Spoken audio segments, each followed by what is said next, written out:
RMC, Laël, l'amour et vous, Brigitte Laël. Notre fil d'Ariane, qu'est-ce que vous nous inventez encore, Ariane? Avoir un orgasme, c'est pas forcément agréable. Non, ça fait pas du bien du tout. C'est votre vote du jour. Voilà. Je suis pas sûre que vous ferez mes scores. Hein. Non, si vous avez un orgasme, ça va pas vous faire du bien. Pour certains, en tous les cas. Le syndrome d'excitation permanente, j'en ai déjà parlé. Oui. Sur certaines femmes qui ont donc des orgasmes non contrôlés à plusieurs reprises dans la journée.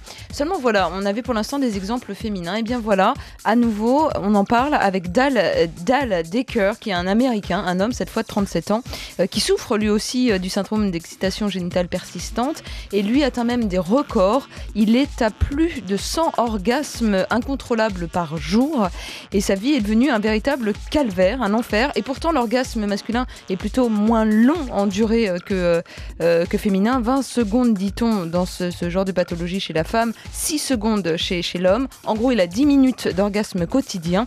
Et quand on l'interroge en disant somme toute, avec un peu d'humour, c'est quand même agréable, c'est pas une maladie si lourde que ça à porter.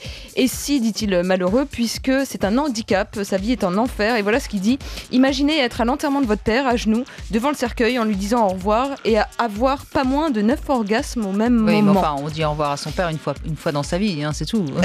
Oui, d'accord, mais c'est vrai qu'il y a certaines circonstances où, vous savez, c'est comme le fameux fou rire pendant l'enterrement, il est malvenu et il est dur à contrôler. Là, c'est la même chose pour lui, sauf que c'est un orgasme, donc c'est d'autant plus c'est gênant. silencieux, ça peut être silencieux. Non, il n'est pas silencieux, parce qu'il y a une vidéo.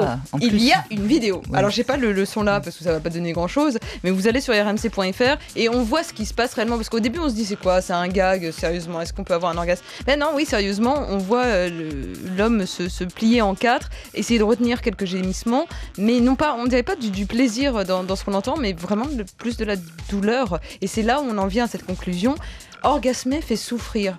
Et c'est là où on se dit que c'est vraiment une pathologie et pas une source. Vous voyez bien sûr, mais parce que là, on voit bien encore une fois qu'il y a un problème dans les neurones.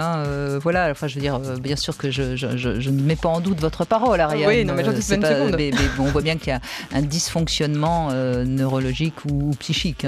Oui, c'est le même genre de dysfonctionnement qu'on connaît dans le priapisme, avec une érection qui ne s'arrête pas, qui devient affreusement douloureuse et qui amène les patients aux urgences. Moi, j'en ai vu aux urgences.